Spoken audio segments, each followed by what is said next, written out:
네, 떡국열차 2교시.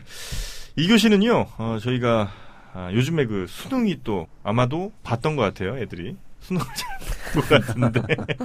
수능을 봤거나 혹은 보기 바로 전이거나. 영준 씨는 수능 세대예요? 저 수능 1세대죠. 학력고 세대. 제가 첫 수능을 봤던 사람이에요. 4년도. 그러니까 93년에 이제 시험을 봤고 94학번이고 처음 수능이 이제 93년도 8월에 있었습니다. 그리고 11월에 두 차례로 1년에 2번 있었죠. 예, 딱 첫 해 그랬었는데. 그 딱 한 번 하고 끝났죠. 네. 그렇죠. 한 번만 딱 한 번 하고 그랬죠. 실험 두 개 중에 좋은 성적으로 이제 학교를 가는 거였는데. 성적 차이가 나셨나요? 많이 났죠. 오. 왜냐면 저는 여름에 완전 망하셨군요. 아니 1차를 잘 보고 2차는 별로 왜냐면 1차 성적을 보고 제가 괜찮았구나. 나는 이 이상 별로 나올 것 같지가 않다. 그래서 공부를 안 했어요. 그래서 근데 실제로도 2차가 되게 어려워서 시험이. 그래요? 다행이죠. 근데 그럴 것 같지 않아요? 다 떨어졌어요. 그래서 전 뭐 많이 떨어졌는데 별로 뭐 개의치 않았죠. 그래서 저는 하여튼 수능을 2번 봤던 이런 세대고 지금 이제 수능 보는 학생들이 굉장히 그 고민들도 많이 하고 각종 뭐 이게 커닝 페이퍼 같은 것도 많이 만들고 할 텐데 우리 김영우 PD도 지금 커닝 페이퍼를 또 꺼내고 있어요. 이런 커닝 페이퍼가 아니죠. 왜냐면 시험 치는 게 아닌데 커닝 페이퍼라고 얘기하면 안 되죠. 종이를 지금 알겠어요. 책상에 장터에 물건 막 쫙 깔아놓고 그냥 진열한다고 얘기하면 지금 나만 아무것도 안 들으시고 종이만 계속 이렇게 그러니까 아니 왜냐면 떨어질 것 같아요. 왜냐면 지금 영진 씨 얘기 들어봐야 네. 과거에 그냥 어차피 입 옴짝달싹 하실 거니까요 또. 또 이제 말씀하실 거니까. 아니 왜 나를 죽이려고 하는지 모르겠어요. 예원 씨가 김PD 지금 예원 씨한테 잘해주려고 노력하는데. 별 잘하겠어요. 맨날 밥 사준다고 해놓고 옷 왜 이렇게 시커멓게 입고 있냐고 그러셨잖아요. 맞아요. 또. 공단천이냐고 막 그러니까요. 그러시고. 공단이라고 했더니 아니라고 저 합성섬유라고. 싸구려라고 막. 그러니까. 에이 저건 그런 거 아니다 말하면서. 자, 그래서 이제 시험을 봅니다만 시험도 여러 개가 있죠. 우리나라는 뭐 시험 공화국인 것 같아요. 예를 들면 사시도 있고 사법시험, 뭐 행정고시도 있고. 뭐 그런 건 대충 다른 나라도 있지 않을까요? 행정고시 같은 거 없잖아요. 일본 있잖아요. 일본은 있지만 중국도 있지 않을까? 중국도 시험 같은 건 있긴 있더라고요. 그냥 아무렇게나 채용해야 하겠어요. 음서제도 아닌데. 또 이 한마디 깨알같이 한마디. 외무고시 같은 경우도 외국은 외무고시 보는 경우가 거의 없다고 그러더라고요. 우리는 외무고시가 굉장히 그렇죠. 외국 같은 경우는 좀 이제 이게 우리하고 다르더라고요. 그 대사관에서 일하다가 잘하는 애가 외교관이 되기도 하고 뭐 이런 시스템인데. 그 외국 같은 경우는 이제 전문 외교관들이 있지 않습니까? 한 나라를 전공하고 이런 걸 특채 형식으로 해서 또 현지 채용도 꽤 있고. 근데 우리는 이제 어떤 그 고시 시스템을 통해서 출세의 길이 좀 열리기도 하고.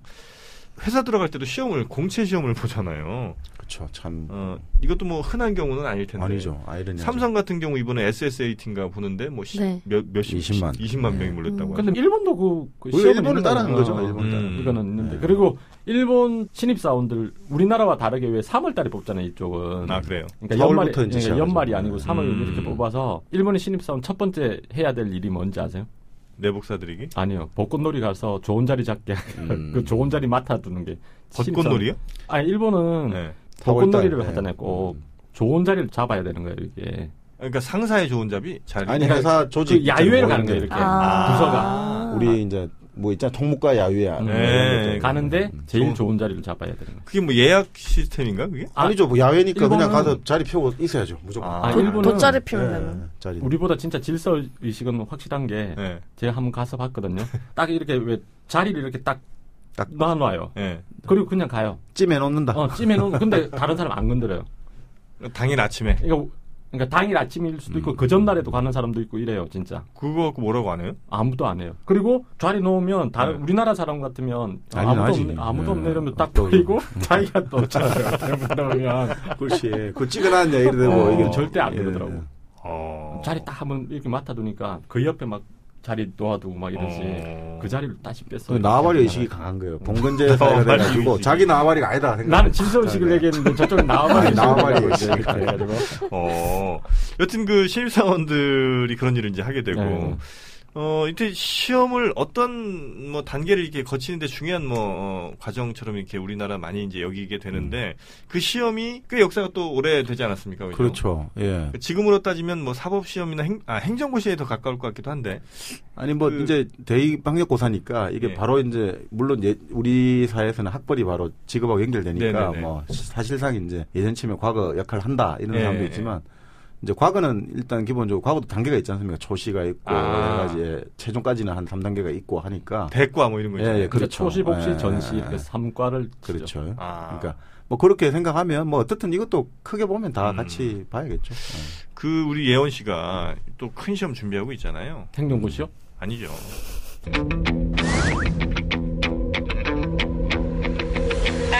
아나운서 시험. 아시. 이게 뭐 어지간한 시험보다 훨씬 어렵습니다. 그럼요. 뭐 1000명 모여서 한두 명 뽑고 막 이러니까. 고시다 고시 진짜 고시인데 그 과거 네. 시험 준비 잘하고 있죠? 네? 시험 준비 잘하고 있죠? 예? 갑자기 말을 듣는데. 네. 그 과거 시험은 PD님이 제가 그 가망성이 없다고 하셔가지고요. 아 그랬었어요? 그런 저주의 말을 보셨어요? 저 그런 얘기 한 적 없어요. 가망성이 없다고 뭡니까? 아니, 가망성 없다고 얘기 안 했어요. 제가 설마 그렇게까지 저는 그렇게 딱 단정적인 표현 저는 절대 안 김 PD의 쓰잖아요. 저주가 있어가지고 애들러서, 네. 김 PD의 저주가 안될 가능성이 안 된다고 높다? 하면 더 되는 거예요. 안 될 가능성이 높다 이렇게 얘기 안 하고요. 다른 직종도 많은데 다른 일도 많고 왜 굳이 아나운서가 되려고 하느냐. 굳이. 그러니까 저는 뭐 예원 씨의 어떤 그 잠재적 능력 이런 걸 봤을 때 뭐가 어울립니까 그러면? 네? 뭐가 어울려요? 잠재적 여러 가지가 많죠. 이제 그 공무원도 공무원이 어울린다. 그리고 뭐 종합 상사 이런 데 있잖아요. 그 LG 상사나 뭐 이런 데. 종합 상사. 그런 데서 저 해외로 나가서 그냥 글로벌하게 그 한국의 상품을 팔고 이런 쪽으로 가는 게 더 좋지 않을까. 상품을 파는 사람. 상품을 팔거나. 그러니까 국제 세일즈맨이 세일즈 나쁘지 우먼이 되라. 세일즈맨이 나쁜 건 아니라니까요. 제가 뭔가 잘 팔 것 같나요? 네. 왜냐면 이게 뭉치는 거라든지 이런 걸 봤을 땐 저한테 이제 이렇게 하는 거 보니까 뭐 낯가림도 없을 것 같고 비즈니스 감각이 있다. 공격할 때 공격하고 빠질 때 빠질 것 같고 이런 것 같아요. 제가 볼 때는. 우리 조선시대 혹은 뭐 그 이전에도 과연 어떤 직장을 얻기 위해서 혹은 뭐 출세를 하기 위해서 시험들을 그렇게 거쳤어야 했는가 혹은 거치면서 어떤 비리들은 혹시 있지 않았는가 시험 부정 같은 거 이런 얘기를 한번 오늘 일단 뭐 우리가 농사를 짓고 아니면 장사를 하고 뭐 이런 걸 직업이라는 걸 생각해 보시면 근데 예전에 신분제 사회잖아요. 그렇죠. 신분제 사회는 신분이 가장 큰 직업이지 않습니까? 하긴 그러네요. 예. 그렇기 때문에 사실 이제 신분이 가장 큰 직업인데 그 와중에도 또 이제 우리가 자꾸 그 양반 신분이라든지 귀족 신분은 늘어나고 그다음 노비 신분은 줄어들고 이러다 보면 이게 결국 자원이 제한되고 그거를 서로 먹기 위해서 이제 싸움이 치열해지지 않습니까? 네네. 자, 그러면 이제 결국 이제 어떤 형태로든 이 치열해진 싸움 속에서 자기가 좀 더 이름을 남기고 싶고 좀 더 큰 힘을 가지고 싶다. 이러면 이제 벼슬길에 나서야 되거든요. 그렇죠. 예.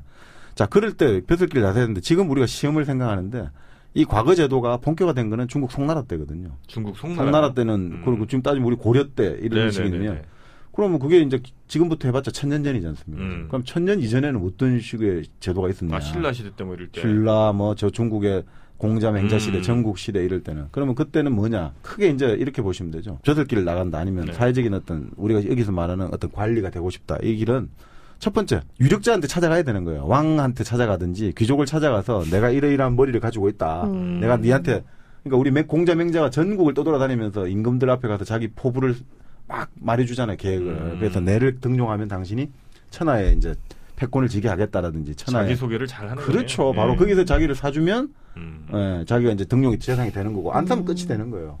근데 그 자체도 얼마나 힘들겠습니까? 그 왕이 쉽게 안 만나주잖아요. 네네. 그러니까 그게 어떻게 만나요? 그러니까 돈을 좀 써야 될 거고 중간에 조선하는 사람한테 그러니까 그런 게 해야 되고 또 두 번째는 뭐 출마하는 거 똑같거든요. 나가려면 출마하려면 뭘 해야 됩니까? 돈이 있든가 집에 아니면 그렇죠. 지역적 기반이 강고하든가 아니면 유력자의 공천을 받아야 되잖아요. 그러면 예전도 마찬가지인 거예요. 식객으로 들어가는 거예요. 그 어떤 유력자 집안에. 우리가 예전에 중국 때 보면 맹상군의 식객 이러잖아요. 3000명이 됐다. 그거 들어가서 뭉치고 있는 거예요. 그래서 내가 이런 재주가 있는데 죽은 나를 이 재주를 사주십시오. 그래서 등용되면 결국 또 잘 나가는 거예요. 그런 방식이니까 그러니까 사람을 통한. 그러니까 결국은 우리가 출처진퇴라는 말을 쓰거든요. 옛날 이제 되는 거예요. 출처진퇴. 우리가 이제 선비들이 벼슬길에 오는 걸 출사라고 하지 않습니까? 네네. 출사한다. 출사길에 나섰다. 출사가 살림에서 떠난다는 거예요. 나온다 이거죠. 출세 말고 출사. 출사한다. 그러니까 세상에 나간다는 거죠. 그러니까 자리를 얻는다. 요즘 지금 직업을 얻는다는 거죠. 회사에 들어간다. 그리고 처는 이제 집에 머무른다. 아니면 학교에 머무른다. 실력을 지금 좀 닦는다든지 불가피한 사정으로 지금 내가 지금 출은 못하지만 지금 하여튼 실력을 기르고 있다. 진은 가서 이제 흔히 말하는 출세길을 오르는 거죠. 진. 태는 이제 사표를 쓰고 물러서는 거. 근데 예전에도 그렇고 지금도 그렇고 처를 한다든지 집안에 머무른다든지 퇴직을 하는 건 자기 마음이잖아요. 네. 자기 스스로 할 수 있어요. 근데 출을 한다든지 진을 하기 위해서는 윗사람이 끌어주지 않으면 안 되거든요. 지금 이제 우리 젊은 사람들 같은 경우는 회사가 받아주지 않으면 아무리 웅대한 포부를 가지고 있고 자기 실력이 있어도 아무 할 수 일이 없는 거죠. 그러니까 이건 근본적으로 예전에도 그렇고 지금도 그렇고 지금 이제 그걸 하기 위해서 시험이란 게 나왔지만 예전에는 유력자의 어떤 추천을 받은 거예요. 추천. 두 번째는 이제 시험. 이제 그런 건 근본적인 이 양대 구조에서 지금 변하고 있지 않죠. 누군가 끌어주지 않는 경우에 아무것도 할 수 없다는 이런 말씀을 하실 때 굉장히 할 수 있죠. 왜 못해요? 1인 기업 있잖아요, 요즘. 뭐 자영업자. 아니, 그러니까 과거에. 과거에는 농사 지어야죠. 그러니까 그런 말씀을 하실 때 우리 정수민 교수님이 굉장히 그 마음의 한 같은 게 느껴집니다. 전혀 그게 아니고. 나는 그런 어떤 이끌림을 받지 못해서. 아니죠. 그건 아닌가요? 그러니까 누군가가 불러주기를 원하고 있는데 지금 아무도 안 불러준다 이런 개념이겠죠. 진심이 좀 담겨 있었던 것 같아요. 아니 그보다 하나만 더 덧붙이자면 군사부 일체라고 하잖아요. 그때 그 말이 그런 말이라고 합니다. 이게 임금이 연전치면 완전히 그거잖아요. 나라의 중심이고 끝이고 그리고 아버지는 나에게 육신을 줬으니까 그 생명을 줬으니까 아버지인데 어떻게 스승이 그를 좀 가르쳐줬다고 군사부 일체가 되느냐 이런 말씀을 많이 하시잖아요. 그죠?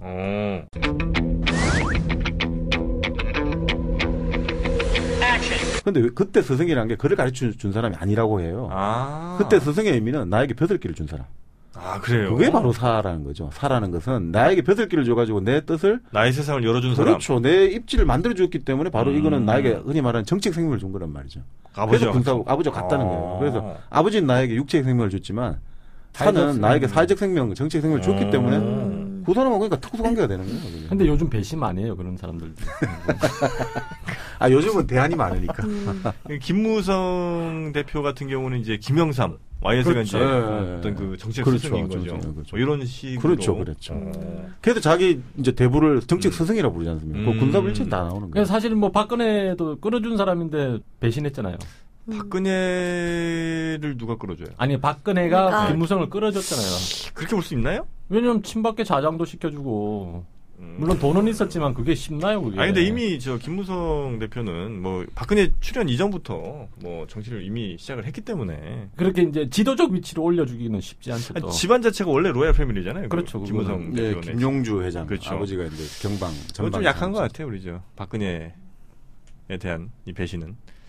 우리 다른 분들한테 물어보세요. 예원 씨 같은 경우는 스승이 누구예요? 아니 그 부분 말고 뭐예요? 김무성에 대해서 이제 김무성 별로 관심 없어요. 우리 예원 김무성 대표 뭐 그쵸. 저는 없네요. 약간 친박계 저도 그렇게 저도 김용호 PD님이랑 좀 비슷한 생각을 해서. 박근혜가 김무성의 올 시간 있죠? 김무성의 아버지다. 그 정도는 아니지만 엄마겠지. 아버지가 무슨 어버이? 아버지는 YS고 어머니는 박근혜다. 뭐 그렇게 생각해도 되지 않을까요? 그래요. 이거 이 의견은 저희 떡국열차와는 무관하게 김영우 PD님의 개인적인 의견을 다시 한번 강조를 해드립니다. 여튼 그런 그 정치적 스승 혹은 뭐 사회적 아버지 이런 사람들이 굉장히 중요했다는 건데 우리 예원 씨는 지금까지 봤을 때 나의 어떤 사회적 아버지 누구라고 할 수 있습니까? 사회적 아버지 저는 아직 만나지 못했나요? 저희 교수님. 교수님. 네. 교수님이 잘 이끌어 주셨고. 네, 이끌어 주시고 제가 어떤 방면으로 나아가야 될지에 대해서 항상. 근데 왜 지금 아직도 안 나가고 있어요? 그 나아감이 이쪽이 아니었기 때문에. 그래요? 네, 그렇게 해서 이제 제가 제일 원하는 거를 이제 교수님을 통해서 찾긴 찾았는데 제가 현실에 부딪히며 많이 이제 고민을 하면서 이제 그러고 있는 거죠. 혹시 우리 김희재님은 사회적 아버지가 따로 있으신가요? 설마 SBS 회장님을 얘기하신 건 아닙니까? 아니 저는 그렇게 생각합니다. 그러고도 남을 부리시기 때문에. 진짜요?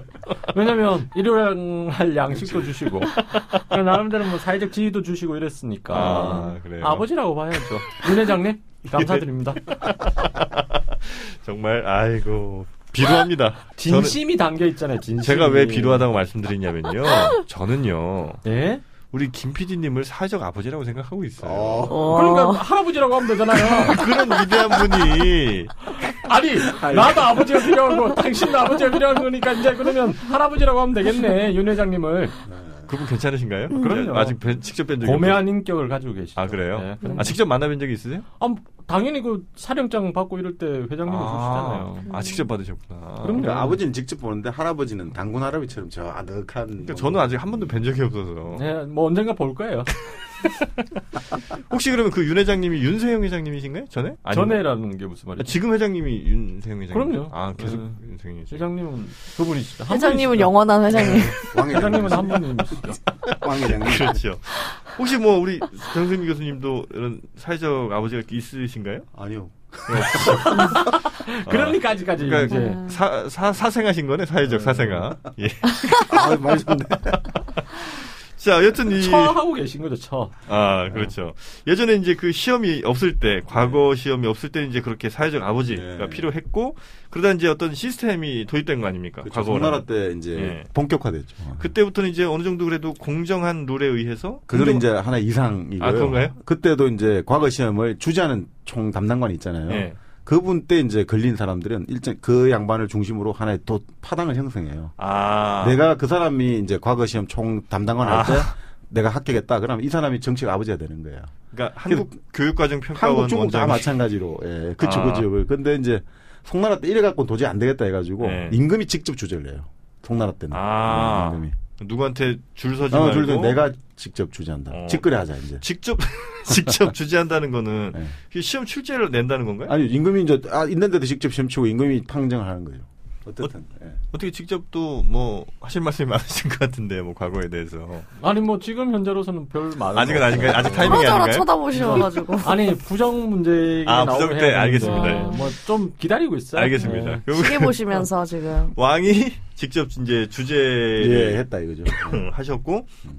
그러면 당연히 이제 부정부패가 좀 사라졌나요? 그럼? 우리 생각에는 시험이라는 게 하나의 어떤 우리 스포츠 게임처럼 하나의 어떤 공정한 경쟁 룰을 가지고 경쟁을 해가지고 그 결과에 승복해야 되는데 이 우리 예전도 그렇고 지금도 그렇지만 명문대가 힘 있는 사람들은 이제 반칙과 특권을 계속 하잖아요. 그러다 예전에도 똑같은 거였거든요. 워낙 많은 뭐 이제 이런 방식들 바꿔치기, 뺏겨쓰기, 대리. 타이밍이 왔습니다, 김 선생님. 오긴 온 것 같은데요. 뭐 어디부터 얘기를 해야 될까요? 조금 너무 좀 억지로 온 느낌이 없지 않아 있는데 어쨌든 왔으니까 한번 본인의 이상을 한번 마음껏 펼쳐주세요. 금방 이제 왜 이 시험지 뺏기기 비리 방법에 그 부분부터 얘기를 할까요 그러면? 그 종인가요? 뺏기기 종이? 임사홍이라고 아시죠? 임사홍 몰라요. 왜 몰라요? 임사홍. 뭐 왜 연산군 때 그 간신이라고 유명했던 사람 있잖아요. 유명한 간신이에요? 전국에 예쁜 여자들 모아가지고 채용사 옆에 채용사 알아요, 우리 예원 씨? 채용하는 사람 아니에요? 채용 말고 채용. 근데 비슷해요. 뭐냐면 여자 채용해서 갖다 주는 약간 일종의 포즈 비슷한. 그렇죠. 네, 국가가 나서서 이제 누구를 어떤 직업을 위해서. 채용하는 거죠? 아니 임금을 위해서 전국의 예쁜 여자들을 강제로 양반 모아가지고 자녀를 가리지 않고. 첩을 채용하는 거예요? 첩이 아니라 그냥 임금한테 갖다 주는 거예요. 그냥 갖다 줘요? 어쨌든 그 임사홍이라는 사람이 있어요. 그러니까 희대의 간신인데. 저희가 희대 충신도 못 해오는데 어떻게 간신까지 해요? 임사홍은 유명한 사람이라서 알긴 알아요. 그렇죠. 지금 흥청망청하는 거 있죠. 그때 그래 뽑은 기생들을 흥청이라고 불렀거든요. 그래요? 거기서 흥청망청이 나온 거예요. 흥청망청이란 말이? 망청은 뭐예요 그러면? 그건 모르겠습니다. 흥청거렸다 이런 흥청거리면 망했다 뭐 이런 거. 그래요? 흥청거렸다 이런 거예요. 그러니까 우리나라는 왜 비슷한 말로 이렇게 그렇죠. 말 귀엽게 이렇게 아리까리 아장아장 뭐 이런 식으로 또잉또잉 뭐 이런 아장아장 뿌잉뿌잉이야? 뿌잉뿌잉 아기자기 뭐 이런 식으로 그렇죠. 그렇게 개낀 도낀 어쨌든 이제 임사홍이라는 사람이 있는데 이 사람은 차술이라고 해서 차술?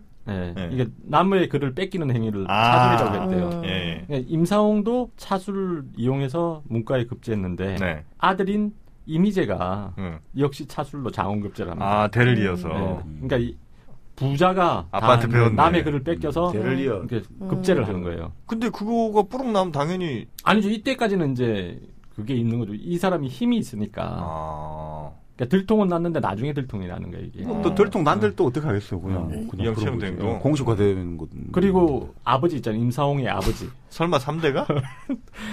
임원준이래요, 아버지. 임사홍의 아버지는. 남이 대신 글을 지어줘가지고 또 급제를 한 거예요. 이걸 대작이라고 이러더라고요. 그러면 남의 글을 보고 베낀 게 아니라 이 사람은 아예 글을 남이 지어주는 거예요.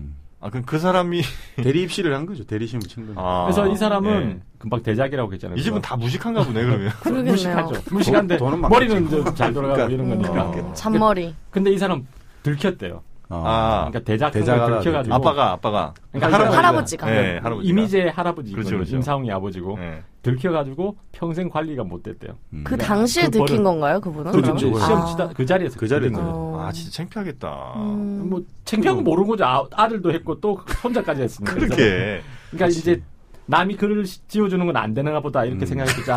그래서 보고 베끼.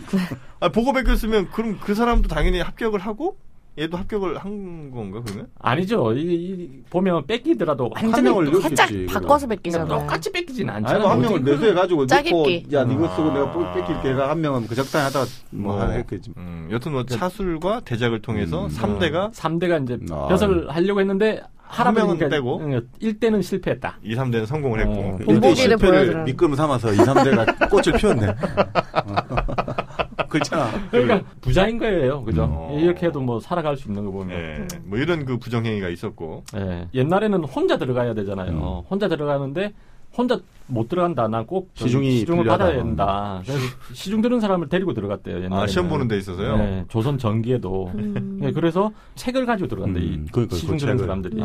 이 사람들이 수종협책이라고 했대요. 이걸. 그러니까. 수종협책. 그러니까 따라 들어간 사람이 그리고 책을 옆에 끼고 들어가. 오픈북도 아닌데 시험에 이제 오픈북도 아닌데. 그러니까 이 정도는 그래도 다행인 거예요, 그죠? 뭐 그냥 책 가지고 들어간 거니까 약간 컨닝하는 수준일 거 아니에요, 그죠? 야 63페이지 펴봐, 뭐 이런 거죠. 그렇죠, 이제. 근데 정권 분답이라고 이거는 이제 뭐 한자가 너무 어려워서 모르겠는데 답안지를 아예 바꿔서 제출한대요, 이때. 바꿔치기 한 거지 서로 가서. 한 명 매수를 해가지고 그걸 잘 쓴 사람이 이름을 적고 자기는 그 사람 이름 적어가고 이제 답안지 바꿔치기 합법적으로. 그냥 답안지만 바꿔치기인데 가장 안 좋은 부정행위를 절과라고 하더라고요. 절도죄 할 때 절과. 절과. 과는 이 과는 뭐냐면 옛날에는 이제 감독관들이 누가 쳤는지를 못 알아보게 하려고 그러니까 자기 이름이라든지 주소, 본관을 적었대요. 그거를 이렇게 감아서 풀칠을 했대요, 이렇게. 그래서 시험관이 모르잖아요, 그러면. 누가, 그러니까 글만 보고 이렇게 판단하게 해야 되니까. 그게 괜찮았네, 그런 제도는. 그러니까 제도 자체는 아주 완벽하다니까요, 모든 게. 우리나라는 제도는 완벽해요, 대부분 다 보면. 아니, 지금도 우리 논술 시험 칠 이런 거 할 때 답안지에 절대 자기 신원을 나타낸 표현을 쓰면 그렇죠. 그런 거 있고, 또 회사 시험 볼 때도. 실기 시험도 보면 뭐, 전혀 못 알아보게 해놓잖아요. 근데 다 알아보잖아요. 다 알아보지. 그렇지. 그러니까. 그래서 이걸 복미라고 하는데. 복미? 복미. 그러니까 봉한다. 끝을 봉한다. 끝에 아마 적었나 보더라고요. 복미라고 하는데, 복미를 아예 잘라가지고 바꿔치기 한대요. 그런 식, 이게 가장 악질적인 부정행위라고 그러더라고. 그런 부정행위들이. 이거는 이제 조선 전기부터 있었고, 그러니까 후기로 들어가면 이제 완전히 아싸리판이 되는 거예요. 개판 되나요? 개판 돼가지고. 그러니까 원래는 시험장 들어가기 전에 다 몸수색을 다 한대요. 뭐 가지고 들어가는. 수종은 몸수색을 안 한 거지, 일종의. 시험, 그러니까 치는 사람만 이렇게 했는데, 어쨌든 그렇게 몸수색하고 시험관하고 시험 보는 사람하고 말도 못하게 했대요, 이렇게. 그러니까 지금도 그렇잖아요, 사실. 네, 그렇죠, 그렇죠. 질문할 거 있으면 질문하지만 그 외의 거는 못하게 하니까. 그렇죠. 근데 이제 조선 후기로 들어가면 아예 이제 그런 몸수색도 안 하고. 시험 감독관하고 농담 따먹기하고 막 이랬대요. 왜냐하면 이제 조선 후기에 들어가면 과거를 통해서 관리 선발이라는 게 의미를 상실하거든요. 왜냐하면 과거를 통해서 합격자, 그러니까 요즘 지금 공무원 임용 예정자들이 공무원 자리는 1년에 100개 나오는데 공무원 임용 예정자가 10,000명이에요. 합격한 사람들이 지금 옛날부터 10년 전부터 차곡차곡 지연대가 채용이 안 된 사람들, 미채용자. 그러면 뭐 그때 어떻게 하겠어요? 그럴 때 조건은 뭐 어떻게 되겠어요? 그냥 유력자들 이제 검문 제도가 찾아가서 돈을 갖다 바쳐야 되는 거예요. 그러니까 식년시라고 해서 원래 3년에 한 번씩 보는 게 일반적이었잖아요. 별시도 있고 뭐 하지만 임금이 어디에 행차했을 때 그때 특별 시험을 하든지 이러는데 기본적으로는 이제 식년시라고 해서 3년마다 한 번씩 해서 33명을 뽑는 거였잖아요. 정규 시험이. 근데 조선 후기로 가면 시험이 너무 많아진대요. 이런 과거 시험이. 그래서 그냥 걸핏하면 과거 시험 치게 하고 뽑아가지고 그냥 뽑기만 뽑는 거야 또. 그러니까 이게 뭐 그런 거 있지 않습니까? 요즘 치면 이런 거예요. 뭐 자리를 그러면 네가 이제 임용을 받고 싶다. 예를 들어 어디 9층에 8급 공무원, 7급 공무원 가고 싶다 이러면 그러면 한 3, 4억은 갖다 줘야 되는데 이런 식인 거예요. 그러면 그 사람이 그렇게 가면 어떻게 하겠습니까? 이거 돈 3석 갖다 바쳤으니까 이 본전을 뽑아야 될 거 아니에요. 또 본전을 뽑고 또 더 좋은 자리에 가야 되니까 또 돈을 만들어야 되니까 어마어마하게 백성들을 그러니까 가림주고 하는 거예요. 조선 후기로 가면 이렇게 해서 이제 자기가 이제 벼슬길을 얻으려면 유력자한테 돈을 줘야 되잖아요. 근데 자기가 돈이 없으면 돈 많은 일종의 고리대금업자한테 돈을 빌린대요. 돈을 빌려서 이렇게 해서 자리를 얻으면 이 사람을 이제 회계 담당자로 데려간대요. 고리대금업자를. 데려가서 처음에 3개월 동안 하는 일이 이 사람 빌린 돈을 받아내게 하려고 지방 유력자들 다 끌어들여가지고. 그게 사실 그게 거예요. 저 중남미 국가들 이제 1950년 60년대 때 어느 정도였냐면 국세청 있잖아요. 우리 생각하면 세금을 걷는 걸 당연히 국가 공무원 공적인 기관이 해야 되는데 그거를 아예 저 미국의 다국적 회사에 팔아버리는 거예요. 그 국세청 기능을 역할을 회사에 팔았다고요? 네. 아니, 돈을 빌린데 돈을 줄 게 없으니까 너가 알아서 걷어가라고. 똑같은 거예요. 이거 중남미 그랬어요.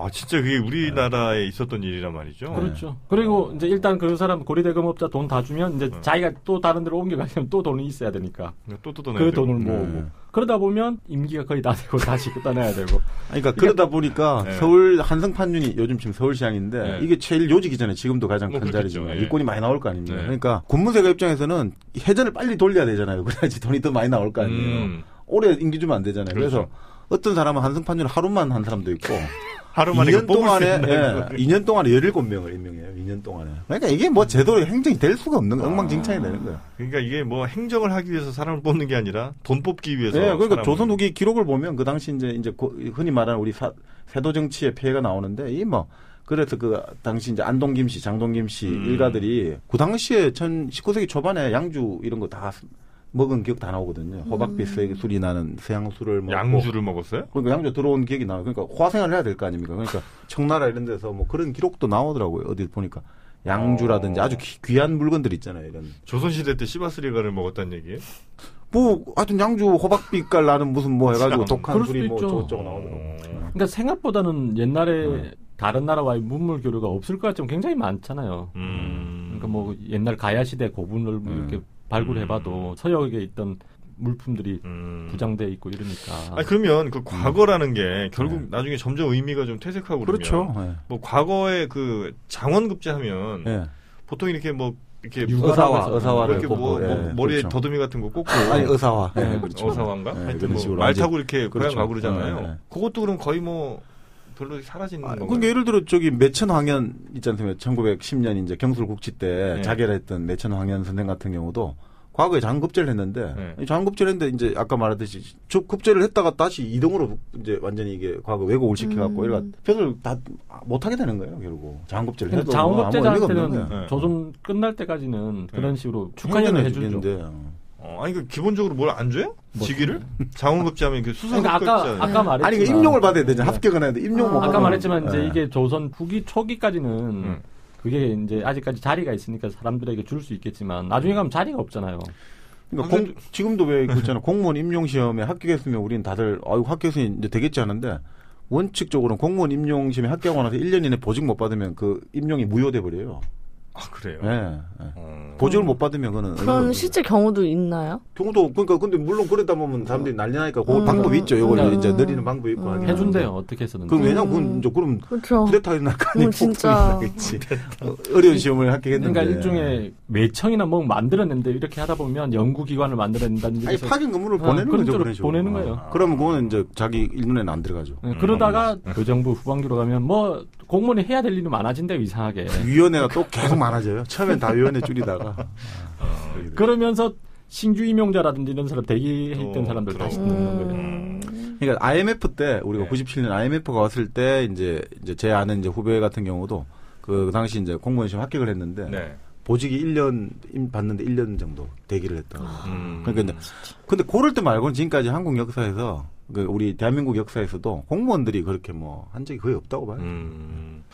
그러니까 이 혹시 과거 시험 볼 때 돈도 내나요? 뭐 시험 응시료 같은 거 있나? 뭐 그런 것까지. 응시료는 없는데 그것도 뭐 모든 게 먹고 자고 하는 건 다 개인 돈으로 해야 되는 거니까. 그러면 지방에 있는 사람들은 올라와서 엄청난 돈이 드는 거죠. 지방에서 그 출발을 하려면. 그렇죠. 또 시험 전에 한 며칠 전에 와서 또 며칠이 아니죠. 보통 그래도 한 한 달 전이나 2달 전에 온대요. 대부분 다 보면. 또 정보 수집을 해야 될 겁니다. 와가지고 좀 어떤 뭐 시험 출제 이번에 출제 경량 뭐 누가 들어갔는데 그 사람 평소에 어떤 시집을 좋아하더라, 뭔 집을 좋아한다. 된다 이런 거. 왜냐면 옛날엔 진짜 그 교통이나 통신이 발달 안 되니까 저 경상도나 이런 데서는 전혀 모르는 거예요. 지금 서울이 어떻게 돌아가고 있는지. 혹시 과외 선생 같은 사람들도 좀 있었나요? 아 그런 사람은 있었죠. 뭐 쪽집게 과외 선생 그런 거 있었대요. 근데 그런 사람 떨어진 사람들이 할 수 있는 거 아니에요? 아, 시험 많이 보고 떨어진 사람들. 네, 그런 사람들. 근데 합격자 중에서도 이제 그런 걸로 나중에 아까 말했지만 대기 발령가 돼 있는 사람들이 많으니까 먹고 살 게 없잖아요. 네. 그냥 그런 식으로 한 아르바이트로. 거예요. 그리고 이제 조선시대가 사색 당파니까 같은 당파 속에서 이제 자기 다 자연스럽게 그냥 뭐 이렇게 서로 밀어주고 끌어주고 가르쳐주고 하는 거죠. 그러니까 여기 보면 뭐 시험지를 바꿔가고 채점자를 매수하고 이런 것도 많은데 좋은 자리 차지하려고. 자리? 자리가 왜 좋아요? 답안지 빨리 제출하려고요. 나중에는 그러니까 조선 순조 있잖아요. 그러니까 정조 다음에 정조 아들 순조. 그 순조 이후로 보면 그 33명 뽑는 시험에 거의 한 10,000몇 명이 응시를 한대요. 야, 먹고 살 거. 그러니까 그밖에 없다. 10,000몇 장이 쌓이는 거잖아요. 그러니까 누가 보겠어. 다 나중에 빨리 그러니까 제출하는 사람 걸 먼저 볼 거 아니에요. 아무리 그래도. 그러니까 빨리 제출하는 게 중요한 거예요. 이때는. 그래서 자리를 좋은 데로. 그리고 글씨도 잘 못 쓰면 알죠? 삐뚤빼뚤한 거 안 보잖아요. 그래서 글씨 좋은 글씨만 따로 써주는 사람이 있었어요. 사수.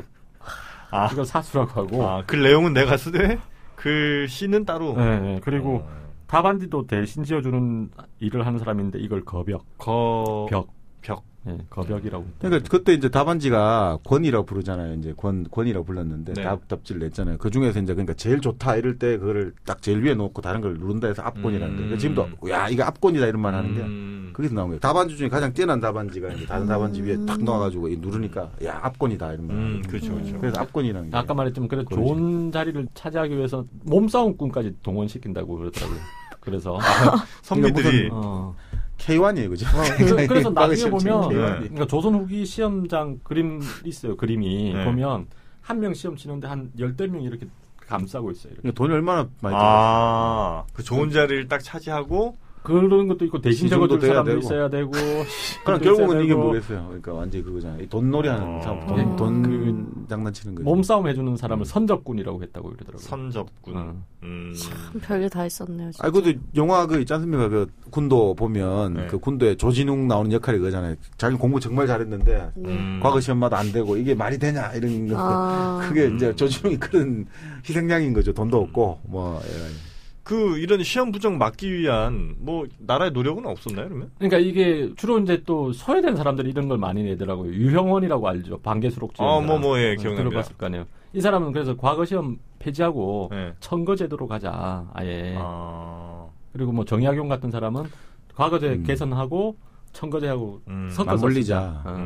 근데 그게 요즘에도 똑같은 거죠. 지금 이제 우리가 고시 요즘 존폐론이 많이 있지 않습니까? 그렇죠. 사법고시를 하지 말고 로스쿨 하자. 그 외무고시 대신에 외교 대학원을 만들어가지고 여기서 하자. 행정고시 말고 이번에도 박 대통령 행정고시 폐지하고 이제 이렇게 하자는데 그 다 일장일단이 있는 거거든요. 그러니까 이게 고시를 이제 폐지하면 상대적으로 이제 고시에 따르는 여러 가지 고시 난이는 줄이고 여러 가지 있는데 문제는 이제 아까대로 결국 그 있는 자식들의 이제 리가 될 수밖에 없거든요. 지금 외무고시도 전직 외고한 자녀들이 이제 외교 대학원 많이 들어가게 되고 또 로스쿨도 지금 보시면 딱 나오잖아요. 처음에는 이제 문호 개방이었는데 지금 보니까 좋은 로펌이라든지 로클락이라든지 법원 클럭이라든지 검사의 대부분 강남권 출신에 이러니까 이게 또 문제가 되고 그러니까 이게 조율을 어떤 식으로 균형을 맞추냐가 참 심각한 어려운 문제죠. 그런데 이제 조선시대 같으면 소외된 사람들이 이런 걸 주장을 했지만 정권을 잡은 사람들이 그걸 받아들이지 않은 이유는 자기들이 정권 유지하는 데 도움이 되니까 이런 식의 금방 말했지만 돈도 많이 벌고 뭐 질문지가 그러니까 아예 시험 예상 질문지를 다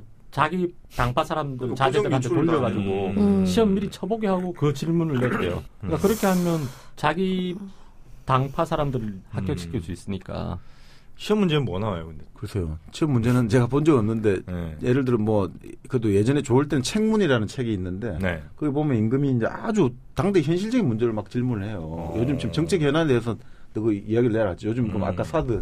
있잖아요. 사드 방어망에 대한 이제 중국과 미국 사이에 이제 우리가 지금 되게 곤혹스러운데 이거에 대한 해결 방안 한번 이런 것도 이런 식으로 내기도 하고 있는 거죠. 이거는 이제 고려 때, 이제 고려 말 때인데. 그러니까 그렇게 준비하신 게 있으면요, 미리 저한테 좀 얘기를 해주세요. 알겠습니다. 적절하시게. 얘기 안 하고 이래. 죄송합니다. 그래서 어쨌든, 그러니까 시험 문제가 뭐냐면 근래 홍건적이 강을 건너 침략했는데 어쩔 수 없이 무력을 사용해야 한다면 어떤 책과 술수가 의에 합치하겠는가. 상당히 괜찮죠. 그러네요. 그래서 이 문제에 대해서 이제 자기의 글을 적어서 장원급제한 사람이 누군지 아세요? 모르죠. 포온 정몽주라고. 정몽주가 장원급제했어요. 내용이 뭐였는지 모르나요? 문물을 함께 써야 하는 것은 왕이 따라야 할 대법이며 만대 불변하는 원칙이다. 뭐 이런 식으로 해서 어쨌든 제갈량 같은 사람들이 문물을 겸해 인의로 인과 의를 통해서 적을 물리쳤다. 이런 것을 모범으로 삼아야 된다. 뭐 이런 식으로 글을 적었대요. 그러니까 논술 시험 같은 걸 이제 그렇죠. 보고 나서 그 이제 고려 말에 그렇죠. 이제 고려 말이죠. 이건. 정몽주가 이제 저희 조상님이세요. 무슨 어디?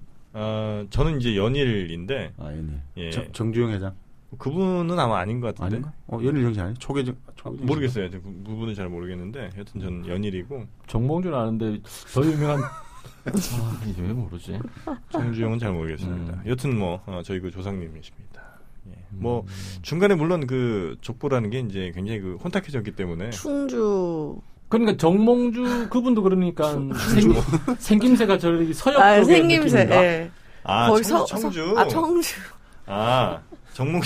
정몽주요. 네, 왜냐면 그쪽 집안이잖아요. 아니 근데 그 정몽주 포온 정몽주 제가 그림 보셨죠? 초상은 그렇지 않잖아요. 개성 쪽 아니야?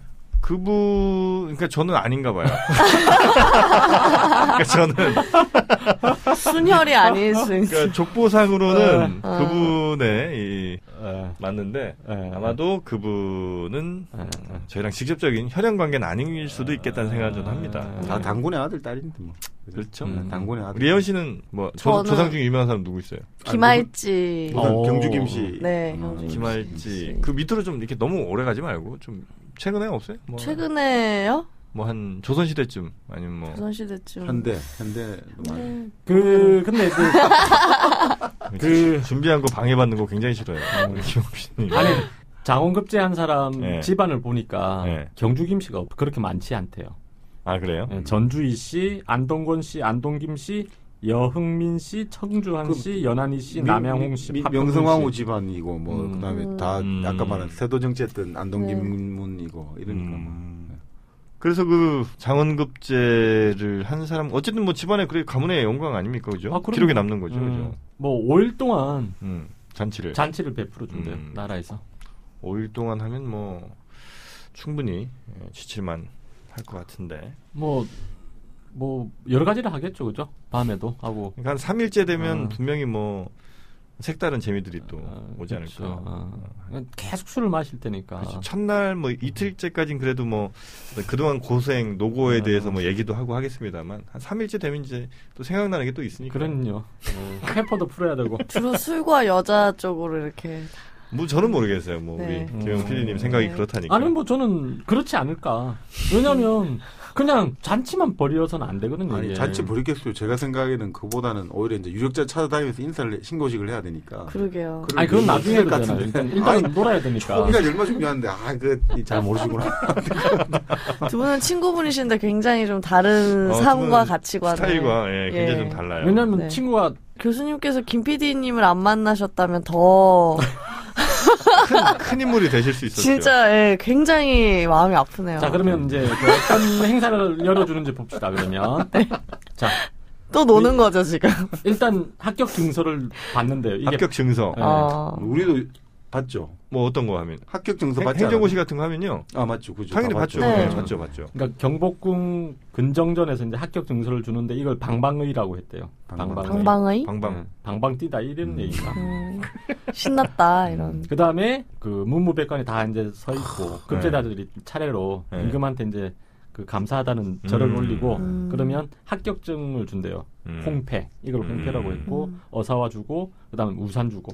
우산? 그러니까 우산. 양산, 일산, 양산. 이 나름 신분과 권위를 나타내는. 아 그래요? 아예 그러네요. 이제 그런 다음에 이제 잔치를 벌이는데 풍악대가 먼저 나가고 기생들이 술을 따르고 광대들이 제주를 부린대요. 야 좋겠다 진짜.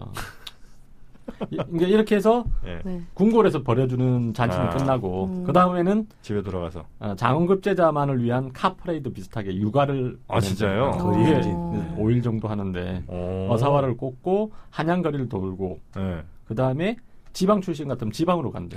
지방에 가서 이제 환양 고을 수령들이 나와서 이제 잔치를 벌여준 데 있대. 그렇죠.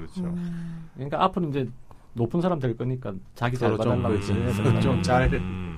김용 PD님은 이 어려운 PD 시험에 합격하시고 나서 뭘 하셨어요, 그러면? 그때 술과 여자와. 아니, 뭐, 여자는 잘 모르고, 어쨌든, 술잔치를. 그냥 신림동에서 그냥 호프집에 가가지고, 소주하고, 맥주하고, 오뎅탕하고 많이 먹었습니다. 촛불잔치를 벌인다고나 할까요? 촛불잔치라는 노래가 있었어요. 이재성의 촛불잔치. 이제 변진섭의 숙녀에게 이유로 뭔가 다 네 글자로 끝나네요. 촛불잔치. 그렇죠. 벌려보자. 그런 노래가 아주 많은 사랑을 젊은이들 사이에서. 초를 켜고 잔치했나요? 그렇죠. 옛날에는? 촛불 켜고. 요즘에 뭐 촛불 이렇게 양초 이렇게 해갖고 쭉 켜고. 촛불 집회 같은 양초. 양초, 작은 양초들 이래갖고. 양초예요? 네. 그렇게 그때는 그런 양초 말고 그냥 큰 양초에다가. 양초 요즘 팔긴 파는 거죠? 프로포즈 같은 거 할 때 말씀하시는 거죠? 그거를, 프로포즈 같은 거 할 때, 긴 흰초? 절 같은 데서 파는, 그 초를 하트 모양으로 이렇게 해갖고, 고백을 하셨다? 고백잔치, 이런. 그런 거 아닌가? 나는 그런 건 모르겠는데. 이제는. 그런 걸 안 합니다, 요즘에. 요즘은 안 하겠지. 요즘에 향초 같은 거 이쁜 거 있잖아요. 네. 그런 걸로 이렇게 글씨 쓰고. 네.